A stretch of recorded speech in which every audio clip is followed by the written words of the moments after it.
Señores, buenas noches. Esto es Luis Novarecio Entrevista. En un instante estoy hablando con Javier Milei, el economista que muchas veces ha venido aquí a nuestro programa. Me parece que es interesante que le empecemos a poner sustancia a esta campaña. En donde seguimos hablando, hoy otra vez con Pindonga y Cuchuflito.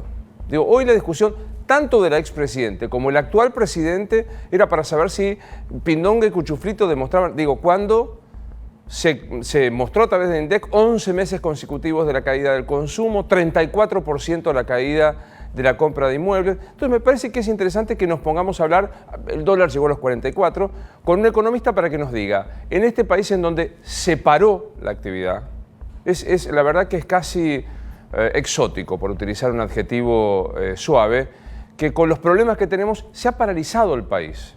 Porque tenemos elección de agosto, elección de octubre y eventualmente noviembre, y de acá a fin de año no funciona prácticamente nada de las instituciones. Así que, si me permite, lo voy a llevar a recibir a Javier, que es siempre un gusto, para que me dé diagnóstico de dónde estamos, hacia dónde vamos y alternativas frente a los dos posibles resultados de las elecciones, y ya lo recibo. ¿Qué haces, Javier? ¿Qué tal, Placer Luis? verte. El placer es mío. Gracias por venir, por favor. ¿Todo bien? Todo bien. ¿Has venido con libro? Sí, te traje un regalo. A ver. El Venga. más reciente. Libertad, libertad, libertad. Siempre con Diego, el texto de Javier, que intenta seguir insistiendo con tu ideario libertario, ¿no? Exactamente. Déjame preguntarte algo. ¿Cómo ves el episodio? Vine para eso. Pero no, de movida. El episodio Pindonga y Cuchuflito, que ahora al que sumó Macri, ¿sirve para algo o es zaraza? No, me parece que están distrayendo la discusión de cosas importantes, que es cómo sale este país adelante después de tanta decadencia. Que aparte es gravísimo, ¿no? Porque nos están empujando a votar entre dos empobrecedores. Macri nos empobreció y los 8 años de Cristina también fueron un desastre. Y esas son las opciones que tenemos. Si hay algo que me queda claro, es que la democracia argentina es una farsa. Porque cómo, tenés que elegir entre Drácula y Frankenstein. O sea, somos tan tontos que no sabemos elegir otra cosa. ¿Es indiscreto si te pregunto a quién vas a votar? Pues, bueno, en realidad vos sabés que yo soy anarcocapitalista, siento un profundo desprecio por toda la corporación política, con lo cual, es más, hasta es un contrasentido cuando yo voto, porque voto en un aula que se llama Libertad, y estoy obligado. Con lo cual creo que te contesté con eso, ¿no? Me queda totalmente claro, me queda totalmente. Dame diagnóstico a dónde estamos en este momento económico, porque el gobierno se empieza a decir, estamos en un veranito, se tranquilizó el dólar, 44 pesos de 18 cuando sumieron, la inflación está bajando, vamos al 40% de inflación. Dame diagnóstico de dónde estamos, Javier. Bueno, en realidad la economía está en una situación extremadamente delicada. Vos lo que estás viendo, por ejemplo, en el tema del dólar, tiene las típicas características de un programa de estabilización transitorio. O sea, ¿cómo sería un programa de estabilización, que verdaderamente es robusto? Una de las características es cae fuertemente la tasa de interés, se monetiza la economía, baja la tasa de inflación y la economía se empieza a expandir. Cuando vos ves eso, no está pasando. Está teniendo lo que se llama el comportamiento de un programa de estabilización transitorio. ¿Por qué? Porque la tasa, después de saltar, empieza a bajar, pero después pega la vuelta, o sea, hace una U, y como vos tuviste un Sandleris 1 y ahora estás en un Sandlerin 2, bueno, en realidad vas de vuelta hacia una U, pero donde el piso de la tasa de interés es más alto que el que tenías antes, punto 1. Punto 2, ¿qué te pasa con el tipo de cambio? El tipo de cambio pega un salto, se estabiliza, ¿sí? Baja un poquito, o sea, se empieza a apreciar y después pega la vuelta de nuevo. Hoy. Ok, lo dijiste vos. ¿Y qué tenemos en materia de actividad? En materia de actividad, la mejora que vos estás viendo es lo que los economistas también llamamos un rebote técnico, o más vulgarmente el rebote del gato muerto. Claro. Es decir, la mejora que vos estás viendo para el segundo trimestre tiene que ver con que estás comparando con un dato muy malo.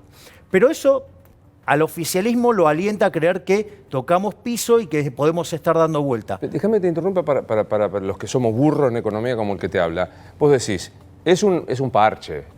Paraste preventivamente la hemorragia, pero no hay nada severo para evitar que siga drenando la sangre. Y algo que se estás diciendo, que lo escuché muchas veces de ustedes, que es el rebote del gato muerto, que es si yo arrojo desde una altura a un gato que está muerto, hay una suerte de rebote, pero el gato sigue muerto. Exactamente.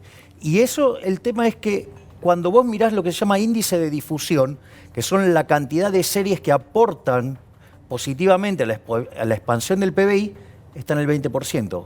Quiere decir que una vez que se te diluya el efecto del campo, hay que ver si efectivamente el resto de la economía empieza a traccionar. Evidentemente hay gente que se entusiasma porque mejora la confianza del consumidor, mejora la confianza del gobierno. ¿Por qué? Y porque se estabilizó el dólar. Pero en el dólar también hay factores que son estrictamente transitorios jugando, ¿no? Primero, a ver, con una tasa de en torno al 60%, eso no es un indicador de salud para la economía, punto uno. Ahí de vuelta te interrumpo. Nosotros nos acostumbramos a estos disparates, ¿no?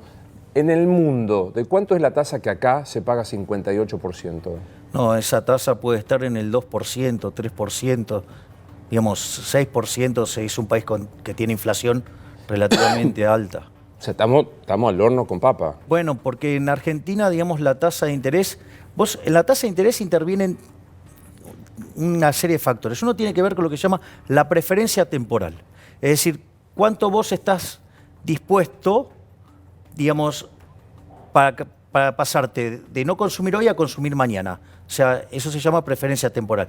Nosotros que los argentinos somos fanáticos del corto plazo, eso es un número que pesa bastante. Después tenés otro factor que tiene que ver con el riesgo país. Y después tenés otro factor para llegar a la tasa en pesos que tiene que ver con la inflación. Por eso tenemos las tasas que tenemos. Por eso es una aberración cuando los candidatos o las distintas autoridades o los distintos economistas dicen, no, hay que bajar la tasa. No, muchachos, o sea, la tasa tiene que surgir del mercado. La tasa, vos sabés que la tasa de interés existe independientemente que haya o no dinero, porque tiene que ver con pasar consumo del presente al futuro. Claro. O sea, el consumo futuro es el ahorro, ¿entendés? Tiene que ver con pasar producción presente al futuro, o sea, con la inversión. Y esa interacción entre ahorro e inversión es lo que determina la tasa de interés. ¿Se puede decir, digamos, por lo que vos decís, está atado con alambre este momento económico? Sí, definitivamente. ¿Y de qué depende para que el alambre ceda? Bueno, a ver, para mí, independientemente de quién gane, Argentina va camino a un default. ¿Gana Cristina o gana Macri es lo mismo? Exactamente, lo que difiere es el tipo de default. Digamos, en el caso de Macri será un default ordenado, en el caso del kirchnerismo será un default bartolero. Pero el default es inexorable. A ver, Argentina para poder pagar la deuda, ¿sí? Olvídate de meter en la cuenta a los jubilados, olvídate de meter el Banco Central, cosa que a mí no me cae nada simpático.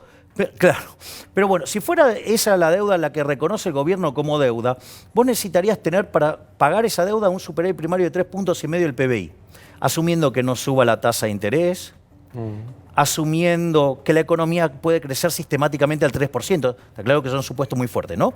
Bueno, vos para poder repagar necesitas un superávit primario de 3,5 puntos del PBI. Hoy Argentina, si cumpliera todo a rajatabla con lo que pide el Fondo Monetario Internacional y llegara al superávit primario nulo, en rigor ese superávit está logrado porque vos tenés licuación de partidas. O sea, partidas que se están licuando por la inflación, pero es pan para hoy y hambre para mañana. ¿Qué quiere decir esto? Que aun cuando vos llegues a la meta, el resultado estructural de Argentina es negativo en 1,5 puntos. O sea, una vez que pase todo este efecto, sí, estás a 1,5 puntos abajo. ¿Qué quiere decir eso? Que vos para poder ser solvente necesitas un ajuste de 5 puntos del PBI. Claro, no. Ahora, déjame que voy para atrás. ¿Alguien está hablando de eso? Nadie, cero. Bueno, cero. entonces se llama piña. Pero vos sí, eso es default. Vos sí, vamos a defaultear. ¿Qué te dice el gobierno? El gobierno dice, lo que podemos hacer en todo caso es rediscutir los plazos. Y Alberto un poco lo mismo. Dice, nos tenemos que sentar y decir, en estos términos no podemos pagar. ¿Existe la posibilidad de que...? Eso es default. Eso es default. Si yo te digo, a ver, yo te vendí un título. Te dije que te lo iba a pagar con determinadas condiciones. En tal fecha. Exacto, y ahora te lo acorro. Eso es default. Es decir, si vos querés cobrar en ese momento, no cobrás. O sea, te estoy reestructurando la deuda. Es la palabra amigable del default. Es más, cuando dicen nosotros le vamos a replantear los plazos al fondo, siendo el Fondo Monetario un acreedor privilegiado, ¿qué le queda para el pobre tenedor de bonos? Contame, de la deuda que se tomó, el gobierno dijo, no tuvimos más remedio que buscar deuda en el Fondo Monetario Internacional porque no nos prestaban más los privados y porque nos hacía falta este dinero. Pero buena parte de esa deuda fue a parar a cuestiones estructurales. ¿Es verdad eso? No. ¿Para qué sirvió la plata que...? No.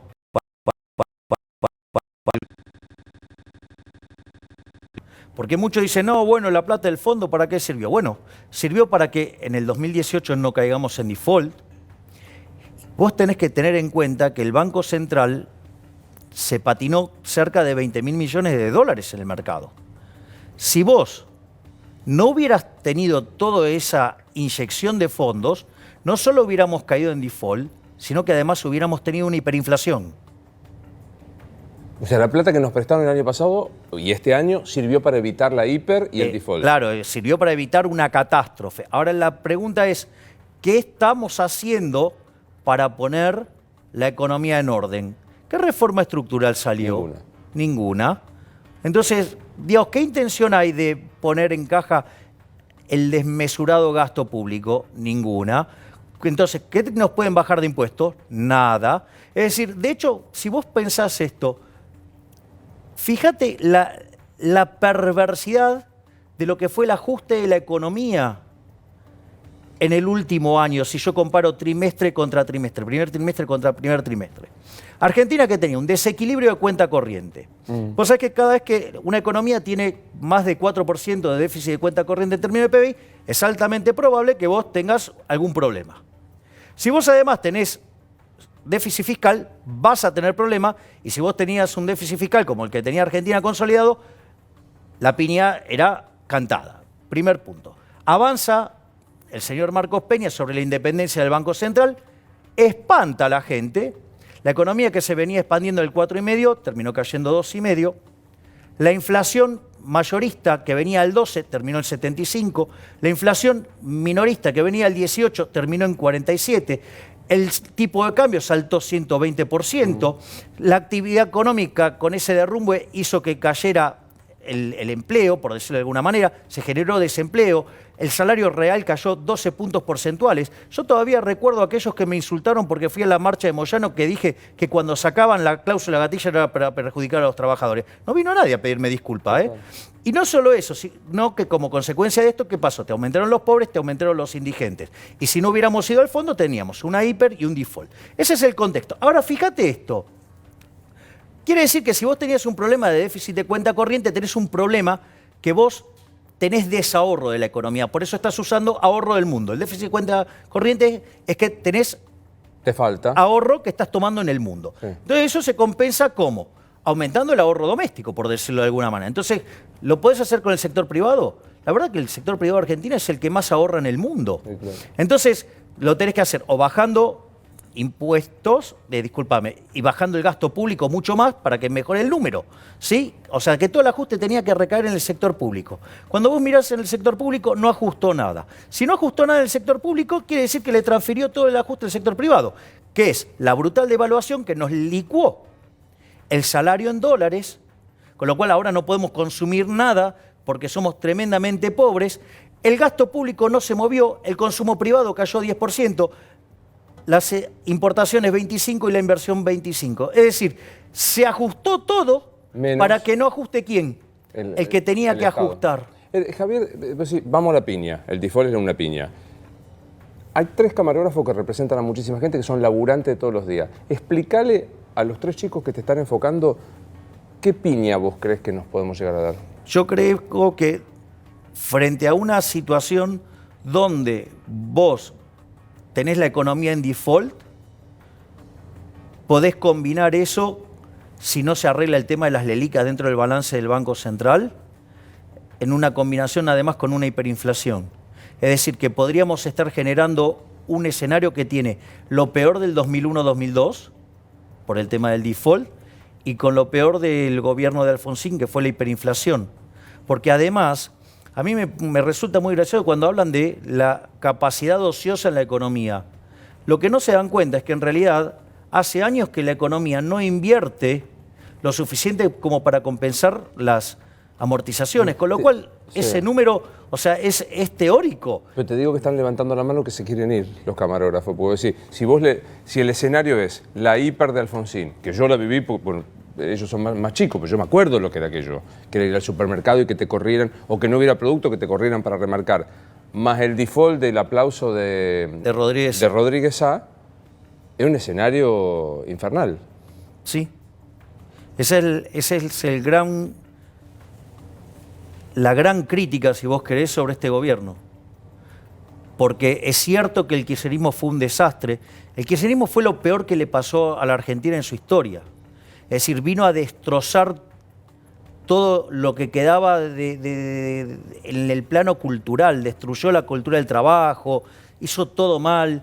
Es decir, tuvo el mejor contexto internacional de la historia y lo desaprovechó. Fue desastroso, ¿sí? De hecho, debería haber crecido en la última etapa tasas del 9% per cápita y en términos per cápita terminamos 1 y pico abajo. O sea, un desastre, una catástrofe, ¿sí? 1% por año, estoy diciendo, ¿no? O sea, entonces, ahora, es cierto entonces que además le dejó una herencia espantosa a este gobierno, porque le dejó el déficit fiscal enorme, digamos, con la estupidez keynesiana de Kicillof de darle rosca al gasto, creyendo que eso nos iba a sacar adelante y no funcionó. Nos dejó un desequilibrio de tarifa 15-1, nos dejó el cepo, ¿sí? Nos dejó el sobrante monetario en la bomba que era el dólar futuro, que eran más de 23.000 millones de dólares. Las reservas netas verdaderas argentinas eran negativas. Entonces, vamos, ese era un desastre. Ahora, es cierto, vos tuviste todo ese contexto. ¿Qué hizo este gobierno? Este gobierno, en lugar de hacer lo que debía hacer, que era un programa de shock, ¿sí? Que además hay un falso dilema, no, el shock no, porque en realidad la gente sufre. No, es mentira. Vos sabés que todos los programas de shock en Argentina del 52 en adelante, sacando el del 59, todos fueron expansivos. Bajó la inflación, mejoraron los salarios reales, subió el PBI, todo bárbaro. Todos los programas gradualistas, todos terminaron mal. El muy parecido a este, que era el de la dictadura, sí, terminó mal. Pero digo, Macri, vos dijiste, el kirchnerismo fue lo peor de la historia. ¿Macri fue mejor que el kirchnerismo o menos peor? No, es ligeramente menos peor. Pero el problema es que le pusieron una montaña de dólares para arreglarlo. Nunca en la historia pasó esto, claro, que el fondo prestara tanto dinero. Sí, no solo del fondo, digamos, lo que consiguió en los mercados internacionales. Y sin embargo, en lugar de arreglarlo, lo empeoraron. Es decir, porque ahora tenés mayores problemas de desempleo, tenés un problema fiscal consolidado más grande, porque está el problema de las LELIQ y las tasas que te deja, con lo cual cuando vos mirás el cuasi fiscal asociado solamente a la posición de esas letras, el déficit entonces consolidado te subió, tenés más inflación, ¿sí? Tenés más pobres, tenés más indigentes, pero además tenés un montón más de deuda. ¿Hay algún motivo para creer que la inflación, el gobierno dice está bajando, ¿hay algún motivo para creer que la baja de la inflación es sustancial, sostenida y que esto va necesariamente a ir descendiendo? No. No, otra vez es el problema del programa transitorio. O sea, lo que está pasando es el parche. Es el parche. El gato... Claro, exacto, porque el problema es, ¿qué solución ves al tema de las LELIQ? Ninguna. Es decir, el tema de las LELIQ solamente se va a arreglar el día que la gente quiera tener más pesos. Entonces, supongamos que vienen los Fernández, caracterizados por un fuerte proceso de expropiación a lo largo de 12 años. ¿Vos te vas a querer quedar en pesos? Y va a ser difícil. Y bueno, a todos le pasa lo mismo. Entonces, hay repudio del dinero. Entonces, o sea, difícilmente... lo que hay que entender, aunque cuando vos mantuvieras constante la cantidad de dinero, ¿sí? Si la demanda de dinero te cae, tenés inflación igual. Te llama, gana el que sea, gana Cuchuflito Pindonga, para decirlo. Te llama y te dice, armame un plan económico realizable para los próximos 4 años en el mandato y que se extienda. ¿Qué haces? Bueno, está en el libro Libertad, Libertad, Libertad. Nosotros con Giacomini lo que proponemos es una reducción del gasto público consolidado de 15 puntos del PBI. ¿Y qué cortas ahí? Bueno, por ejemplo, es en 2 etapas. En la primera etapa se elimina de cuajo los subsidios económicos, redefiniendo los contratos de todas las empresas por completo. De todos los servicios públicos. Claro, pero en lugar, viste que hay un dicho que dice que cuando tu única herramienta es un martillo te sorprende cómo todo se parece a un clavo. Entonces es lo que hizo este gobierno. Lo hizo gradual y mal. ¿Por qué? Porque se focalizó solamente en el precio. Vos tendrías que haber tocado todo el contrato.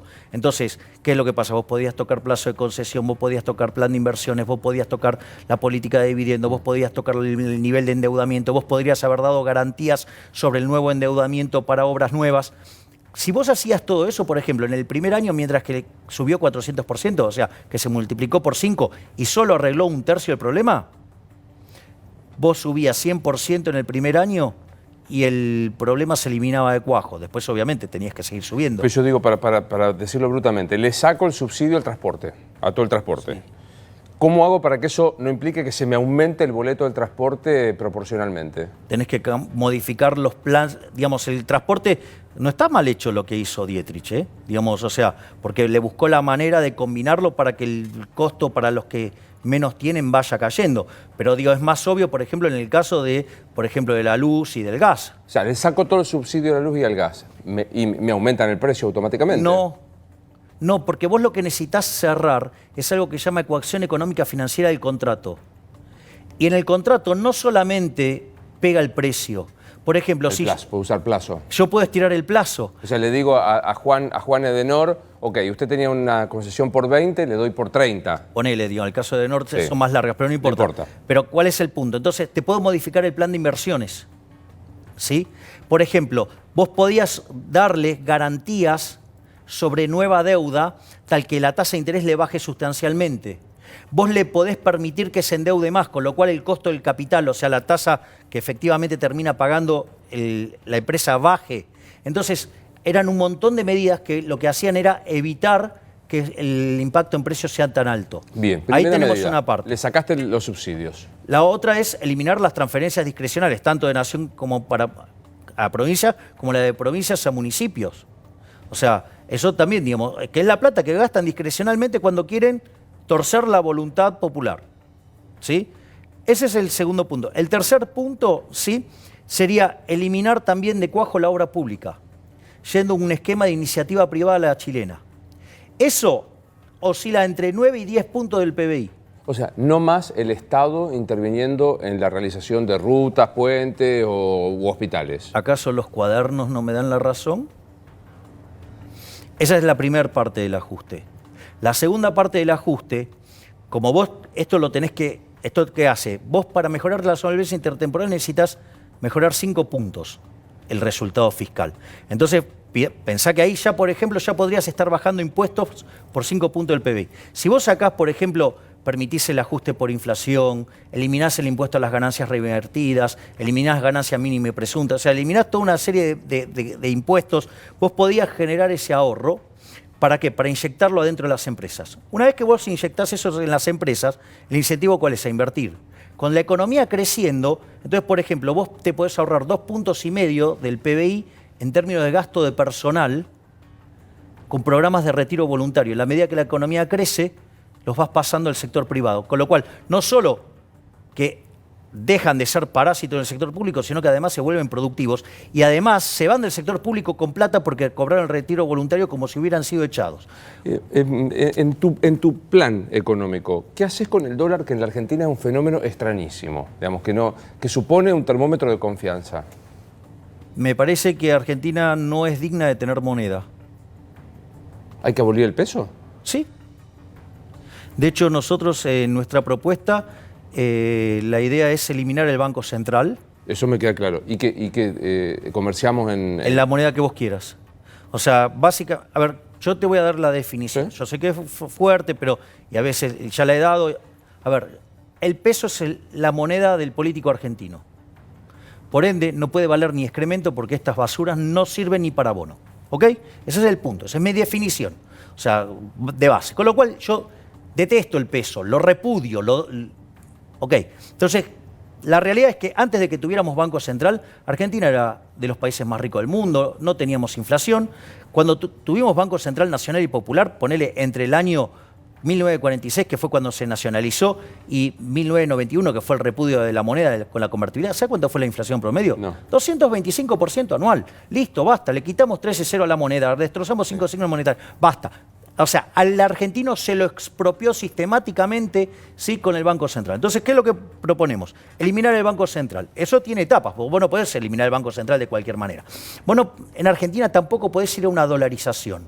Porque si vos vas a una dolarización con sistema financiero como el que tenemos ahora, ¿y quién te dice que el gobierno no va a meter la mano adentro del banco para financiarse? Entonces, ¿qué es lo que proponemos? Primero, crear un sistema anticorrida. Eso se llama banca Simon.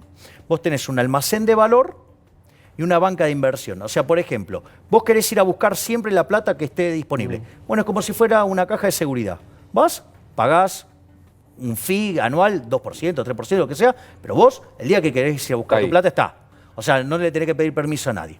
La otra es la banca de inversión. ¿Te gusta la tasa de interés? ¿Te gusta ganar? Jugás, okay. Bien, un poco. Si te gusta el durazno, bancate la pelusa. Entonces, vas a tener distintos fondos comunes de inversión en los cuales vos vas a poner la plata para poder tener tasa de interés. En ese contexto, digamos, si alguno de esos fondos se cae, digo, eso te impacta a vos o me impacta a mí, sí, pero eso no se sociabiliza. Entonces, ¿qué es lo que pasa? Frente a esa situación donde vos ya no tenés corrida, ya no necesitas regular los bancos.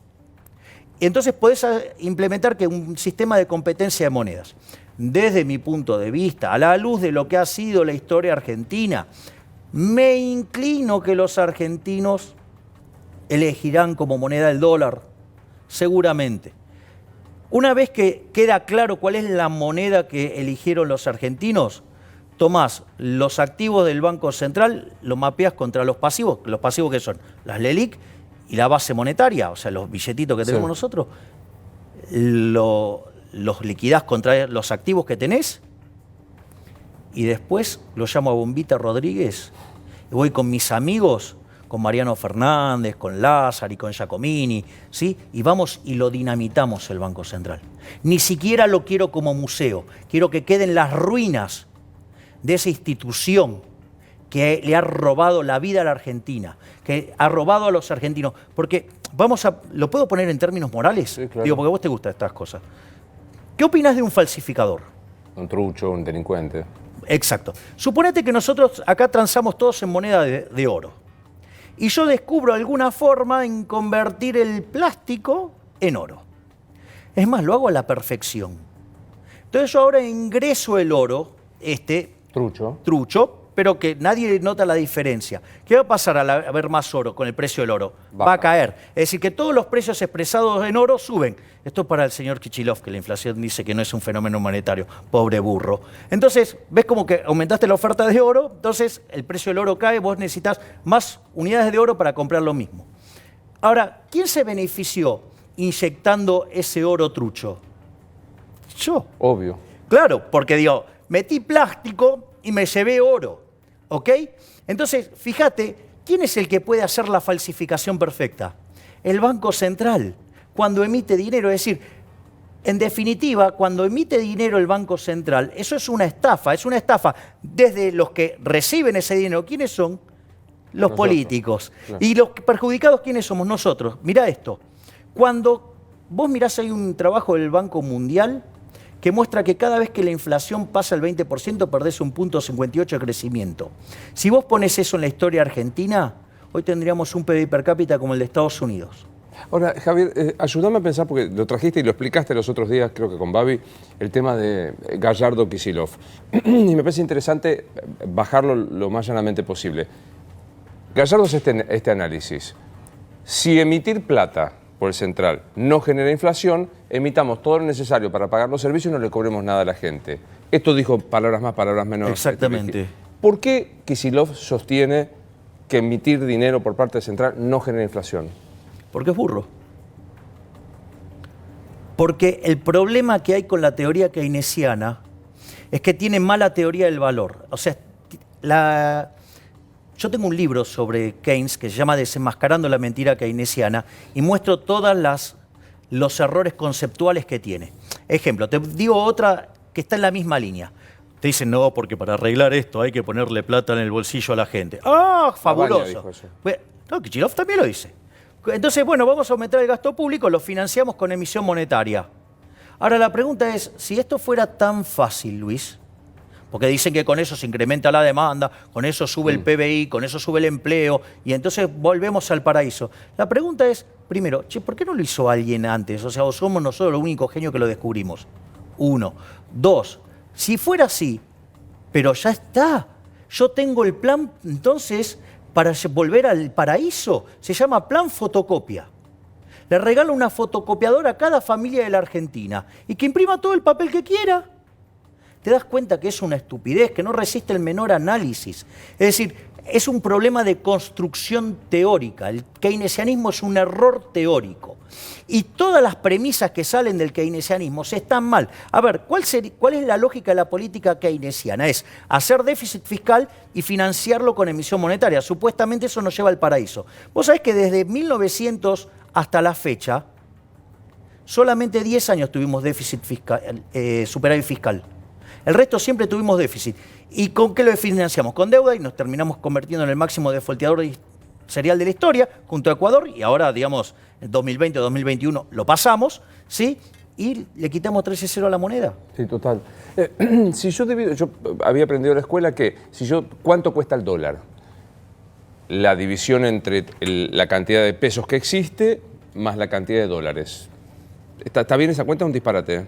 Eso es el ratio de conversión. El problema es a dónde encontrás el ratio de conversión, qué metés adentro del ratio de conversión. O sea, supuestamente vos con eso sacarías todo. ¿El ratio de conversión hoy cuánto es? ¿Es 44 o es más? No. Tendrías que tomar lo que es la base monetaria más las LELIQ, porque lo que hay que comprender es, claro, pero las LELIQ representan 80% de la base monetaria. Por eso es un peligro enorme, porque el día que la gente se asusta, va a ir contra los depósitos. Y cuando vaya a correr los depósitos, ¿qué crees que va a hacer los bancos para poder devolvérselo? Va a ir, le va a decir al Banco Central, ¿me pagas la LELIQ? Entonces con esa plata, cuando tenga la plata el depositante, adivina qué va a comprar. Dólares. Bueno, entonces cuando vos te querés dar cuenta, la realidad es que, y no solo eso, porque ese ejercicio asume que la demanda de dinero que vos ves hoy es la de equilibrio. Y no es cierto que la de equilibrio, porque Argentina para tener la demanda de dinero de equilibrio tendría que tener un M1 de 3 puntos del PBI. O sea, te lo pregunto mejor, te lo pregunto más directo. Si hoy hubiese un caballo que quiera hacer la convertibilidad en el 91, ¿de cuánto sería la cotización del dólar para lograr un 1-1? ¿De cuánto sería la devaluación del peso para lograr el 1-1? Pero es que el problema es que tenés tanto desequilibrio monetario que no sabes cuál puede ser el número, porque no es lo mismo que la demanda de dinero vaya a ser 8 puntos del PBI a que sea 4. ¿Me comprendés? Y ese problema está. O sea, se llama sobrante monetario. Entonces, ¿qué pasa? Cuando Cavallo hizo esto, Argentina venía de 2 hiperinflaciones. Claro. Entonces, digamos, vos vas, no querés los pesos, y compras dólares. Después te suben los precios mayoristas y después te suben los precios minoristas. ¿Qué es lo que vos ves, no? 120, 75, 48. Eso quiere decir que todavía queda por purgar en Argentina inflación por 50 puntos porcentuales. Es decir, suponete que fuera sostenible lo que está haciendo el Banco Central, no emite más un peso, aún todavía te quedan por purgar 50 puntos de inflación imposible, que se purgan entre 12 y 18 meses. Ese es el primer punto. El segundo punto, que no es no menor, es las LELIQ, son emisión monetaria futura. Yo te voy a hacer la cuenta así. Vos tenés el índice de precios de hoy lo conocés el índice de precios. Sí. En realidad vas a tener que sumar dinero al ritmo de lo que sumás base monetaria más LELIQ. Eso es como 3-4% mensual. ¿Sí? ¿Eso qué quiere decir? Que las LELIQ te están mostrando que no dejó de subir la cantidad de dinero, sino que está subiendo. Entonces vos vas a tener hacia adelante, ¿qué? Un nivel de precios más alto. La línea que une estos dos precios, la pendiente de eso es la tasa de inflación esperada. Cuanto vos más tengas que pagar de LELIQ, obvio, la inflación esperada es más alta. Y vos cuando vos salís al mercado a poner un precio, no lo hacés mirando los precios de ayer, lo hacés mirando los precios de hoy. Javier, ¿qué te pasa con la acusación que hace el gobierno de Macri que dice se endeudó simplemente para que ese dinero fugase a través de los amigos que hicieron negocios, pingües negocios? Es una estupidez del tamaño de una casa propio de los ignorantes que están polulando como economistas en el frente de todos. Te voy a explicar qué es la fuga de capitales, porque esta gente parece que no sabe lo que es la fuga de capitales. Suponete lo siguiente, vos tenés 10.000 pesos, ¿no?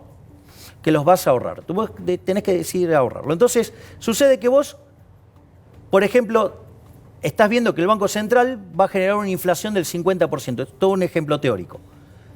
Quiere decir que cuando termine el año, vos, teniendo los 10.000 pesos intactos, ¿qué pasa? Vos vas a tener poder de compra por 6.700. Si vos hubieras comprado dólares, vas a tener 15.000 pesos y tu poder de compra permanece constante en 10.000. Por lo tanto, ¿qué haces? ¿Te quedás en pesos o compras dólares? O sea, te compras dólares para resguardarte. Ese es el primer punto. Entonces, acá hay algunas cuestiones muy delicadas. Primero es la libertad. La pregunta es, si yo me gané honestamente mi dinero, ¿quién es el policy maker para decirme dónde lo puedo guardar o no? ¿No? Digo, primer punto, no menor. Segundo punto, frente a la expropiación que causa el gobierno con la inflación, es lógico y natural que vos te resguardes en otra cosa, que rehuyas del peso. ¿Por qué? Porque si no perdés. O sea, con lo cual, además, aquellos que critican y acusan a los que se fugan, hay que mostrarle la historia monetaria argentina, la quita de los 13-0, cómo fueron estafados. O sea, son cómplices de los políticos chorros. ¿Puedo hacer una más, por favor? Claro. Y además hay un error técnico garrafal que si fueran alumnos de Economía Internacional Monetaria 1, lo bochan. Porque cuando vos tenés tipo de cambio flexible y el gobierno toma deuda, a ver, parte la va a pagar afuera, ¿sí? O sea, porque la rolea. Y la otra parte tiene que pagar cosas acá, con la cual le vende esos dólares a alguien para hacerse de los pesos para pagar. Es decir, que la fuga de capitales está ligada al ingreso de capitales con el desequilibrio fiscal. Y fíjate otra de las incoherencias de estos impresentables, porque directamente son burros, hay que decírselo a la sociedad, porque estos tipos es como llamar a Nerón a apagar un incendio, te van a incendiar 10.000 veces más. O sea, no vas a tener ni chance de salvar una parte del cuerpo, vas a quedar todo chamuscado, todo quemado, ni los huesitos te van a quedar, ¿sí? Entonces, fíjate esto, dicen, no, porque este gobierno ajustó. La pregunta es, Luis, si vos ajustás, tu deuda sube. No, tomaron un montón de deuda justamente porque no hicieron el ajuste. Es decir, justamente, entonces no respetan la restricción de presupuesto. Déjame preguntarte esto, porque si es una burrada lo de la fuga de capitales. En cualquier país del mundo civilizado, no hablemos de... ¿Se puede girar la cantidad de dinero de divisa internacional hacia cualquier lugar del mundo sin restricciones? A ver, supongamos que tuviera restricciones. ¿Qué me importa? O sea, en Tucutuco hay esclavitud. Pues, ¿la incorporamos? No, claro. No, bueno, entonces digamos, por eso voy a la cuestión moral. ¿Quién es el policy maker para decir qué puedo hacer o no puedo hacer yo con mi dinero si me lo gané honestamente? ¿Cuál es el problema de que me lo gaste? Es decir, el problema es que como no les gusta el resultado, como quieren estafar a la gente para que no pueda eludir al impuesto inflacionario, te persiguen. Es decir, ¿por qué no piensan mejor en hacer las cosas bien? ¿Por qué en lugar de repetir estupideces piensan en poner las cuentas en orden? Te paso otra de estos impresentables.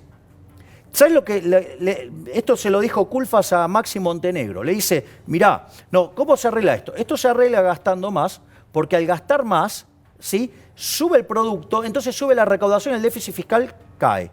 ¿Vos sabés que eso es lo mismo que le dijo Prat Guy a Marcos Peña? Terminamos en el Fondo Monetario Internacional. Lo mismo que le dijo Machinea de la Rúa. Mirá cómo terminamos.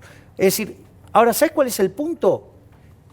Que ni siquiera respetan. O sea, yo no soy keynesiano, te imaginarás que... Tengo claro. Claro. O sea, yo siento repulsión, pero eso no quiere decir que no haya estudiado keynesianismo mucho. De hecho, mi primer maestría fue sobre keynesianismo. Entonces, ahora, ¿cuál es el punto? El punto radica en que hay algo que está en los manuales básicos que se llama multiplicador del presupuesto equilibrado. Y sabes que te dice que si vos haces eso, aumentás el gasto público, el déficit fiscal aumenta. Entonces, esa es la parte que no entienden. ¿Cuál fue el mejor ministro de Economía de la democracia para acá, del 83 para acá? No, te puedo decir cuál fue el mejor de la historia. ¿El de la historia? Cavallo. ¿Por qué? Mirá, yo iba a la cancha de chiquito, bastante grande también fui, y había un cantito que decía que el equipo XX, que lo querías ningunear, iba a salir campeón el día que las vacas vuelen y que en Argentina baje la inflación. O sea que bajar la inflación en Argentina era algo tan difícil como ver las vacas volando. Cavallo lo hizo. Cavallo lo hizo. Es decir, Cavallo, digamos, cuando vos, hay un trabajo de Gerardo de la Paulera, Betsiques y Irigoyen, que se llama Passing the Buck, y utiliza un indicador desarrollado por Barro que se llama índice de presión macroeconómica. Entonces eso te permite comparar todos los gobiernos de la historia argentina. ¿Sabes cuál es el mejor gobierno de la historia argentina? El de Menem, el primero. Y vos decís, no, bueno, pero el segundo fue malo. Sí, está tercero. ¿Ok? ¿Cómo logró esto? Digamos, la convertibilidad fue genial. ¿Por qué? Porque de un día para el otro te bajó la inflación. Va, de un día para el otro. Sí, es una metáfora. pero en los términos argentinos fue de un día para el otro. Claro, porque pensá que nosotros veníamos con una hiperinflación con Alfonsín en el 89, en torno al 5.000%. En lo que es los fines del año 90 y el inicio del 91, la hiper de Menem arriba de 1.000. Entonces, vos, ¿qué pasa? Eso venía la economía con un nivel de desequilibrio enorme. Y en el año 93, o sea, pasado un año y medio, sí, porque es de abril del sí, 90. Sí. Primero de abril del 91 empezó la convertibilidad. Exactamente. En el año 93, Argentina ya era el país con menos inflación del mundo. Ahora, mi pregunta es esta. ¿Cuál fue el costo? Porque arrasó, te lo dice alguien que viene de Rosario, con, por ejemplo, la actividad productiva de las pequeñas y medianas, digamos, fue tremendo el efecto económico, el efecto social. Bueno, ahí, primero, durante la convertibilidad se creció genuinamente. De hecho, la primera etapa de la convertibilidad se creció muy fuertemente. O sea, el problema está en otro lado. ¿En dónde?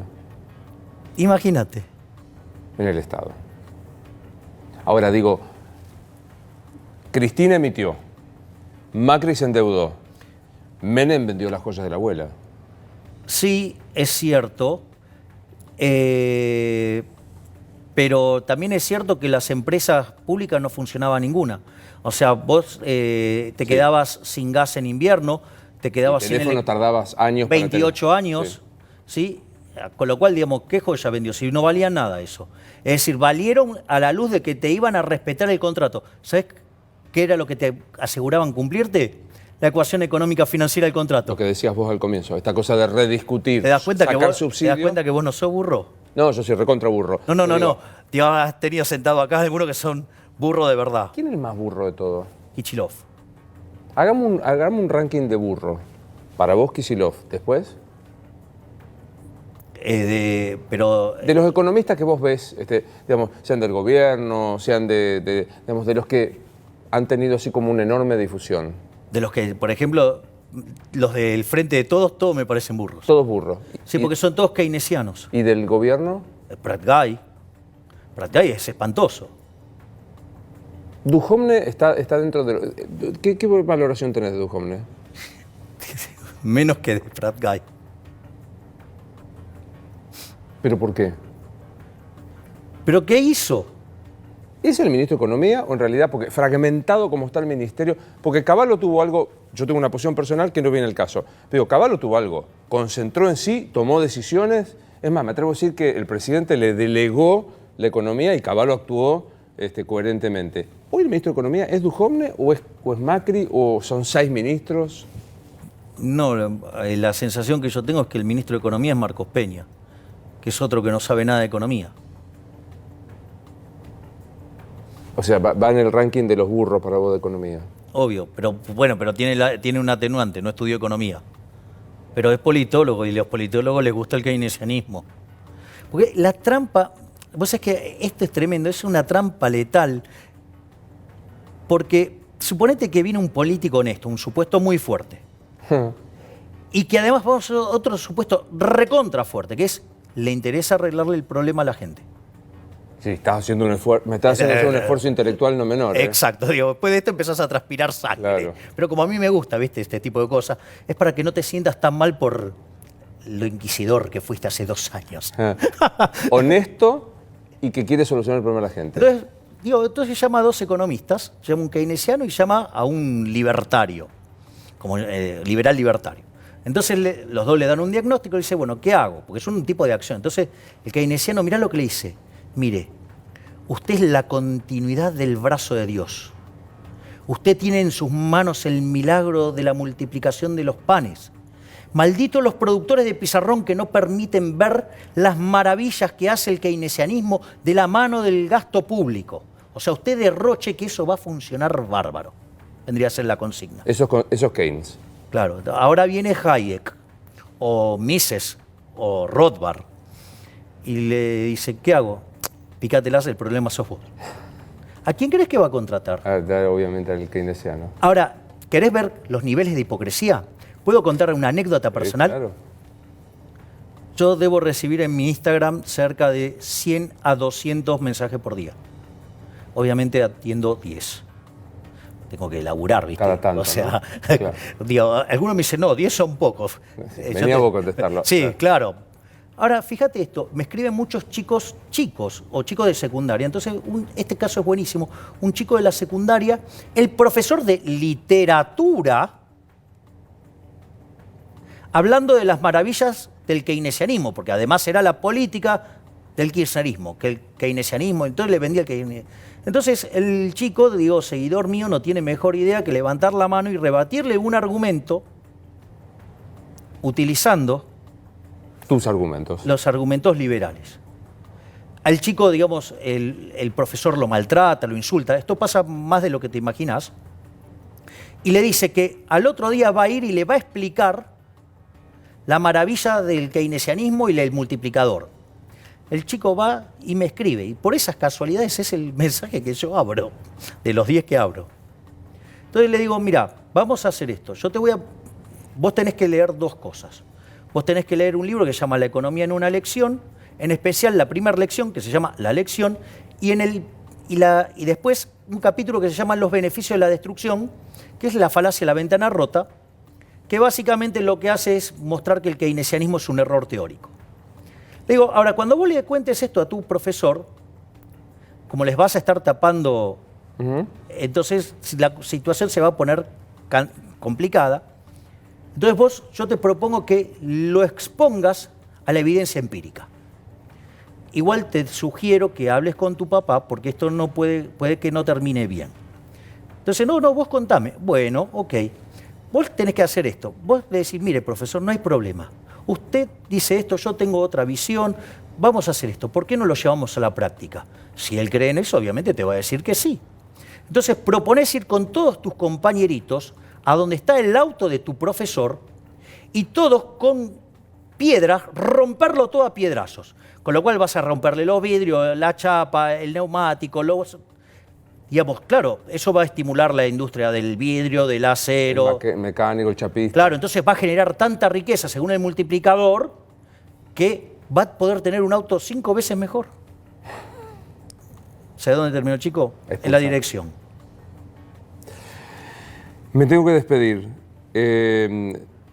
Hay una película que me gusta mucho cuyo protagonista le pregunta a la mujer, ¿hay alguna posibilidad, por pequeña que sea, de salvar lo nuestro? Dice el protagonista. ¿Hay alguna posibilidad, por pequeña que sea, de salvar la economía en los próximos años? No.